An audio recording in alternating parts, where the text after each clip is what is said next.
tal? Muy buenas noches. Empezamos con este programa de la noche llamado El Espacio de Orlando. En esta ocasión vamos a tratar de relatar lo que fue este caso que conmovió al Estado de México, el municipio de Tecámac.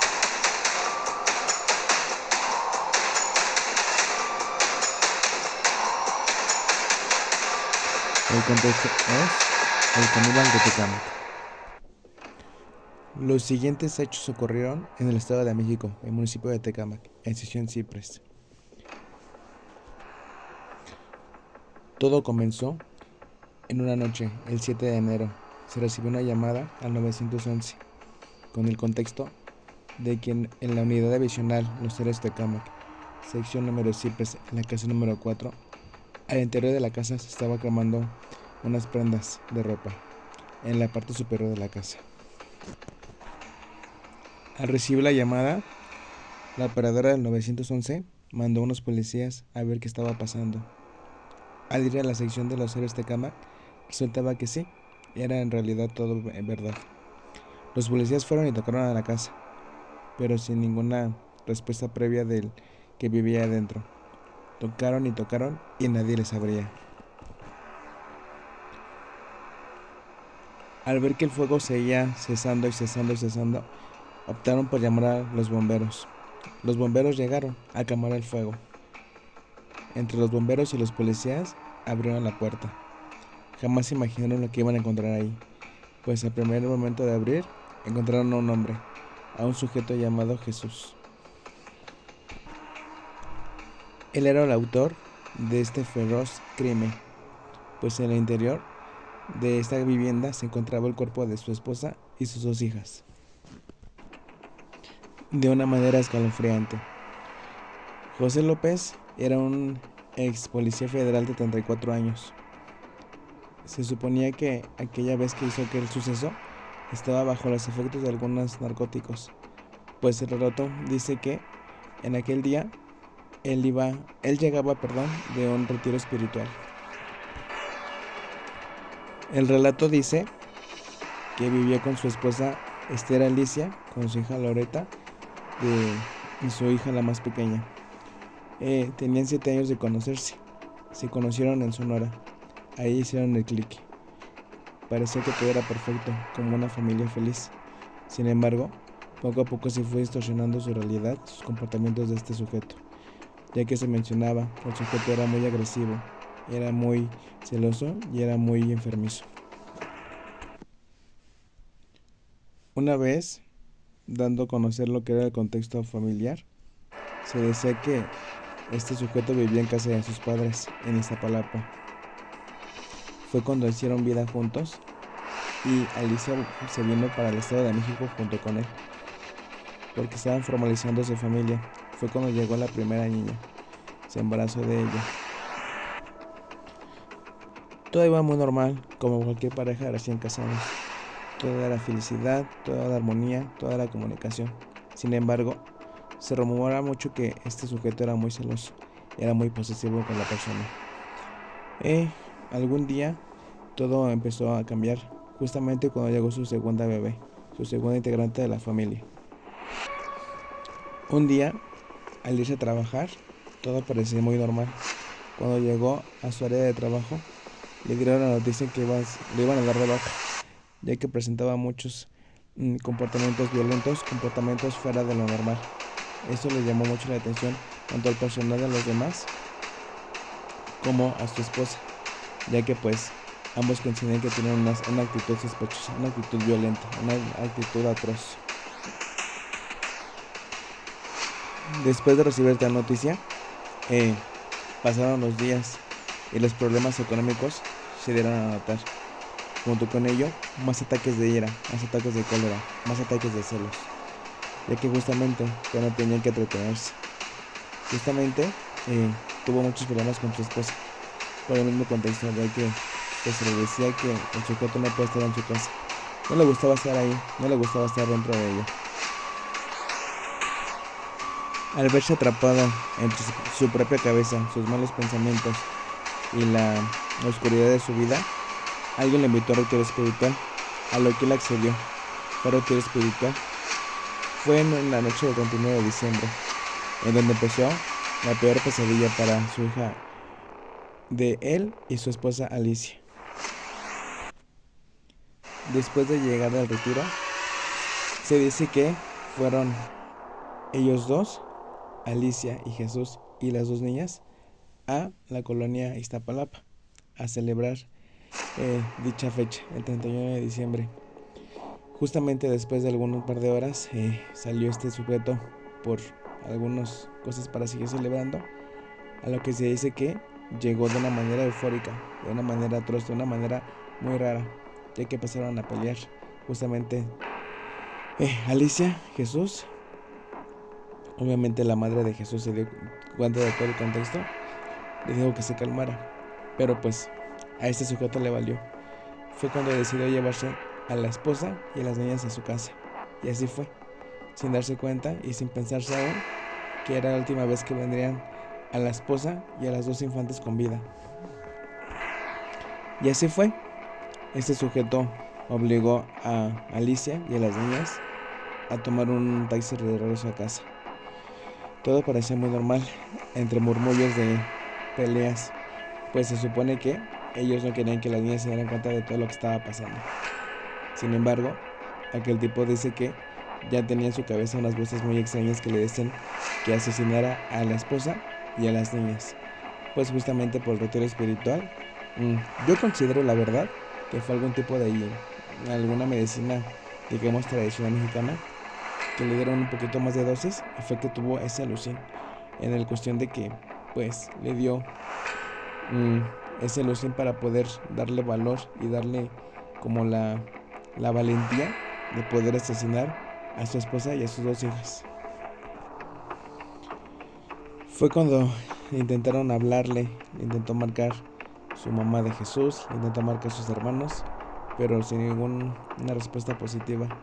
Fue cuando la mamá de Jesús le marcó a su otro hijo, Marco Antonio, se llama este sujeto. Este sujeto vive cerca de ellos, vive como a 3 casas. Intenta buscarlos, intenta marcarles, justo porque tiene la intención de llevarse a las niñas para que ellos pudieran arreglar sus diferencias, ya que las niñas pues, no tenían por qué ver el contexto de unos padres peleando. Relata este Marco que no tuvo ningún resultado para poder comunicarse con su hermano ni con su cuñada. Fue ahí cuando empezó la verdadera pesadilla. Pasaron los días, pasaron las horas y nada de la llamada, nada. Ni podían comunicarse con Jesús ni con la esposa. Fue ahí cuando la mamá de Jesús y el hermano de Jesús decidieron comunicarse con la familia de Esther, al ver que no tenían ninguna respuesta positiva para comunicarse con ellos. Sin embargo, intentó abrir la puerta este Marco a la casa de Jesús, a lo que él se asomó y le dijo que lo dejara en paz, que estaba en depresión, que no quería ver a nadie. Fue ahí cuando en realidad ya le preocupó la situación, pues no era muy normal el comportamiento de esta persona. Su hermano dijo que tenía como la certeza de que algo raro estaba pasando, ya que pues no tenía empleo, no tenía nada, y justamente pues estaba con el comportamiento muy raro, pues ya que no salía para nada, no salía a comprar despensa, no salía nada. Fue ahí cuando se le hizo muy raro todo. Entonces fue cuando este sujeto, el hermano, le marcó a su concuña, a la hermana de Alicia. Fue precisamente hasta el día 6 de enero que ya este sujeto decidió marcarle a Alejandrina, a la hermana de Alicia. Alejandrina le contesta que no sabía lo que estaba pasando, no tenía el contexto ni de que la hermana estaba desaparecida, mucho menos las sobrinas. Pues le pareció muy raro, ya que pues aunque no tenían buena comunicación, pues la persona siempre trataba de darle algún mensaje. Fue ahí cuando ella decidió ir para la Ciudad de México, pues ya le estaba preocupando mucho el contexto, de que no sabía nada de nadie. Entre la mamá de Jesús, la señora Alejandrina y el señor Marco Antonio intentaron marcarle a todos, y aún así no tenía ninguna respuesta de nadie. Más bien, en cambio, ya estaba el contexto de este Marco Antonio que hablaba con Jesús, cuando le dijo que todo estaba bien, que nada más que los dejara solos. Fue a la semana siguiente, me parece, esta Alejandrina junto con un cerrajero a tratar de abrir la puerta porque pues ya era mucha rareza que ni las niñas ni Alicia supieran nada de ellas. Fue de nuevo cuando Jesús salió por la ventana. Les dijo que se largaran, que él estaba muy deprimido, pues le mintió que según esta Alicia se fue de la casa junto con las niñas, que se fue con otro hombre, con el contexto y la mentira de que pues él no tenía trabajo ya, que no tenía nada que ofrecerle. Fue así cuando llegó otro hombre y le dijo que iban a tener mejor vida. Fue según que él relató que él quedó abandonado por parte de su esposa y su familia. Alejandrina optó por irse, hizo como que le creyó. Sin embargo, pues su sexto sentido dijo que no, que todo era mentira.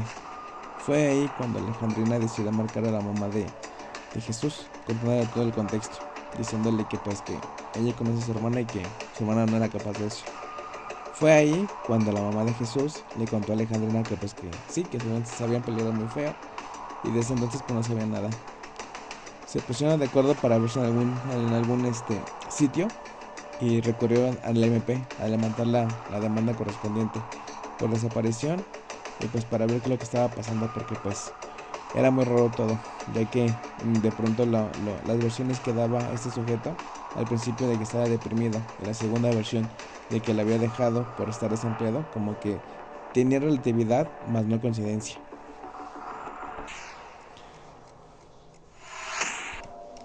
Al día siguiente, después de hacer la denuncia, la policía acudió a las instalaciones, ya que fue la llamada exactamente del 911, con el contexto de que había un sujeto quemando ropa,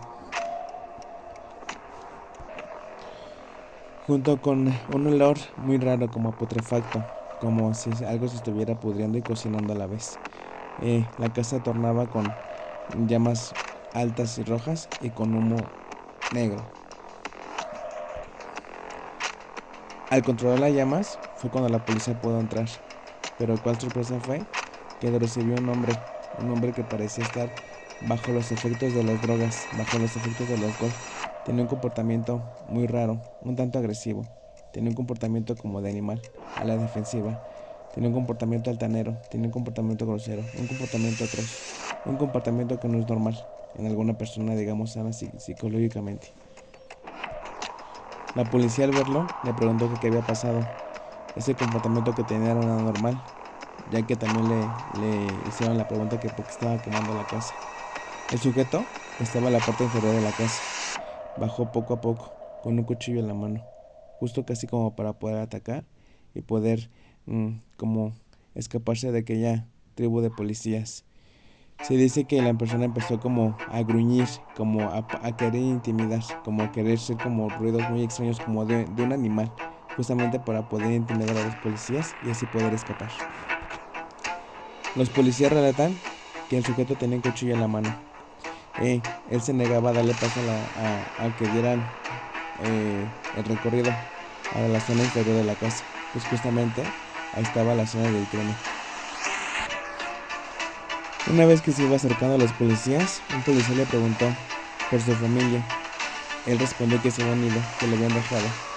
Volvió a dar la misma teoría, que lo habían abandonado porque no tenía ningún trabajo, que no tenía cómo mantener a la esposa y a los hijos.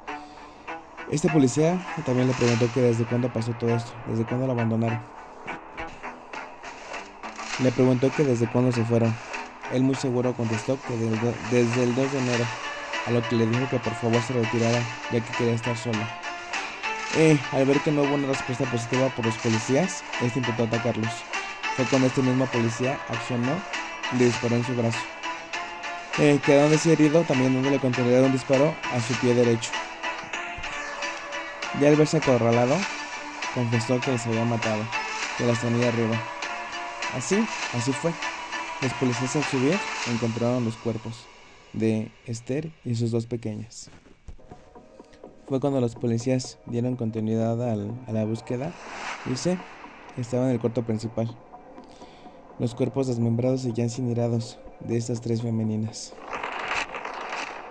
Sin antes mencionar que este sujeto las había cubierto con una cobija blanca de rayas grises, con la intención de que no apestara más el lugar. Al momento de quitar la cobija, pues fue la sorpresa atroz. fue cuando los policías encontraron los cuerpos ya sin vida. Se menciona que tanto las tres femeninas fueron la mayor fue apuñalada y la pequeña fue asfixiada, mientras que la esposa o la madre de las niñas fue apuñalada 16 veces. Las tres femeninas no tenían ojos y las tres femeninas no tenían ya los órganos internos. Justamente era para que pues aguantaran un poquito más lo que eran el puro cuerpo. Se menciona también que los tenían en botes con cloro, con cal y con sal. Los tenía así para poder como que aguantar un poquito más y no perdiera tantos dolores. Al ver este acto, llegaron a la conclusión que el sujeto pretendía comerse a su familia, ya que pues justamente estaban cortadas en pedazos, estaban como incineradas, digamos que estaban como cocinadas. No era tan descabellada la idea que tenían ellos al pensar eso, que justamente tenían como la intención de poder comérselas. El sujeto relató que desde el primer noche que las mató, él se acostaba con ellas, se acostaba a descansar con ellas. Pues considero ya que para hacer eso tiene que tener una sangre muy muy muy fría, el estómago frío. Sin embargo, pues el sujeto menciona que fue por orden de unas voces que estaban dentro de su cabeza. La verdad no sé qué decir sobre esto. Por tal situación, al ver que pues estaban desmembradas, al ver que estaban quemadas y al ver que se acostaba con ellas, fue ahí cuando nace su apodo de este sujeto, el famosísimo caníbal de Tecámac.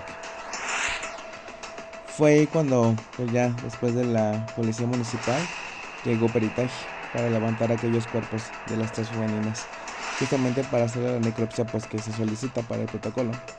Fue ahí cuando también llegó la policía para hacer la adecuada pues detención del sujeto, sin antes obviamente llevar a los cuerpos de nuestras femeninas al médico forense para determinar en realidad qué fue lo que pasó, cómo es que habían muerto las personas. Dándole continuidad al caso de este sujeto, lo llevaron a las autoridades correspondientes para ver cómo se iba pues a arreglar este triple feminicidio, ya que tomando un poco de paréntesis, el feminismo está muy muy muy fuerte aquí en el Estado de México, más en esta parte de Catepec. Es un pan de cada día ya. En realidad es algo muy triste, ya que pues justamente yo considero también que es un problema sociológico, ya que considero que ya es como más un crimen de imitación que por hacerlo pues a falta de materia gris. Yo considero que ya es más como un crimen por imitación. Una vez en las primeras declaraciones, ese sujeto decía que no se acordaba de nada, que él no había sido. Lo que llamó la atención de los policías, que se mostraba frío, se mostraba sin emociones, se mostraba sin ningún sentir. Pues él dice que no recordaba nada, que él no sabía por qué estaba ahí, y seguía con la teoría de un principio, que su familia lo abandonó, que él no tiene nada que hacer ahí porque su familia lo abandonó. Al contrario, él era víctima. Fue cuando optaron por llevarlo al centro penitenciario de Catepec, a quien juez decidiera qué es lo que iba a pasar con él. Pues siguió lo mismo, que él no sabía qué había pasado, que recordó que le habían matado a su familia, pero pues él no había sido él. Es más, que tenía mucha pues incertidumbre, ya que del 31 de diciembre, según él, no tiene ningún recuerdo. El día 13 de enero fue su primera audiencia, allá en Chiconautla. Sin embargo, el sujeto seguía lo mismo, que él no había sido, que tenía pues una gran amnesia, se hacía la víctima. Sin embargo, algún abogado pues solicitó pruebas psicoproyectivas para ver qué es lo que realmente había pasado en su mente, si realmente tenía alguna disociación o estaba haciéndose como pues coloquialmente loco y quería pues evadir los cargos que tenía en contra. Pues eran 3 feminicidios en un solo día y pues en un solo contexto geográfico. Pasaron los meses y seguían sin respuesta. Hasta en alguna audiencia, unas noches antes, confesó la verdad. Confesó que sí, que el día 1 de enero pues los mató, sin antes dejar que pues el 31 de diciembre fue a un retiro espiritual allá estado de Tlaxcala en Puebla. Ya al regresar, pues bajo los efectos de esta droga, fue que decidió matar a su familia. Pero pues él dice y menciona que fue pues bajo las órdenes de un ente maligno, de un ente que no era de este mundo, un ente que lo acechaba, un ente que lo acosaba, justamente para poder asesinar a su familia. Fue aquella noche cuando pues empezaron a discutir los padres y pues las niñas estaban en la sala jugando. Ya para dormir, relata el sujeto que pues fue a acostarse su esposa y él y las niñas en su habitación. Al pasar de las 3 de la mañana adelante fue cuando la voz esta de su ente, diría él, empezó a acosarlo que las matara, que fuera por un cuchillo en la parte de abajo, para poder así cometer el crimen perfecto. Y fue así, fue dentro de lo bajo de los efectos de la droga, bajo su alucín, bajó por el cuchillo, e inició matando a su esposa. Fue así cuando se fue encima de su esposa, tapándole la boca. Fueron 16 apuñaladas continuas. Obviamente pues la familia falleció. El sujeto todavía relata que su esposa peleó contra él, pero pues obviamente pues no iba a poder con el tamaño, ni la fuerza, ni el peso del sujeto. Fue ahí cuando pues perdió la vida bajo las manos de este monstruo. Al ver que la respiración de su esposa cesó, fue cuando fue a la habitación de sus hijas. Las mató a una por una, las asfixió y pues obviamente al no tener una respiración pues las infantes murieron. Fue cuando también empezó a descuartizarlas para sacarle los órganos a las dos infantes. Ya acabando este hecho atroz de sacarle los órganos, fue cuando decidió llevar a las infantes a la cama junto con su esposa. Ahí los tres cadáveres estaban pues ya en los primeros fenómenos cadavéricos. Al pasar el efecto de la droga, al estar ya en su realidad, al ver el hecho atroz que había cometido, pues le dio miedo obviamente. Fue ahí cuando decidió sacarle los ojos. Pues no sé qué pensó. Tal vez pensó que pues si no me ven no siento culpa. No sé si fue en parte de algún ritual satánico, algún ritual religioso. La verdad desconozco. Fue ahí cuando también él confiesa que se acostó a descansar pues días, tardes, junto con los cadáveres. Yo me imagino que estaba como platicando con ellas, no sé.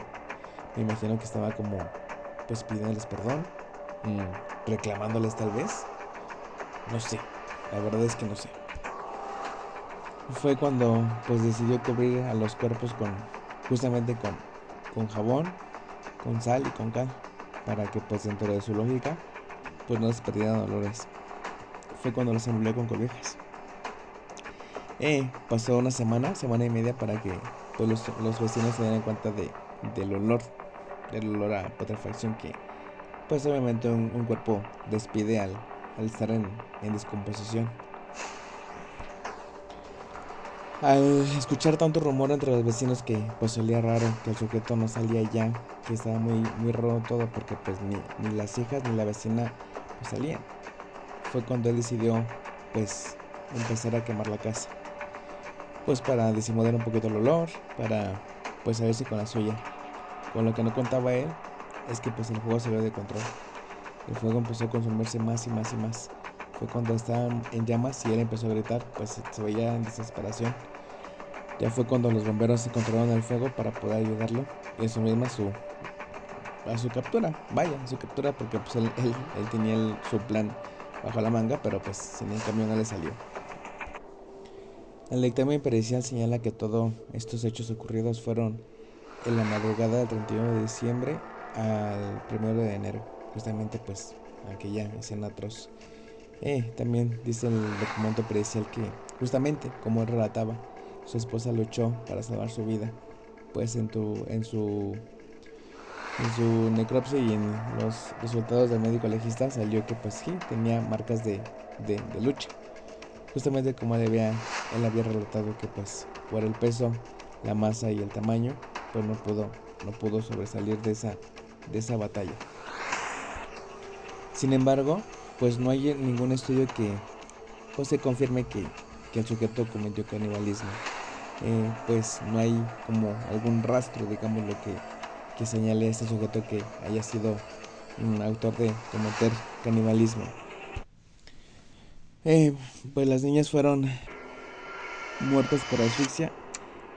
Post-mortem les fueron secados los ojos.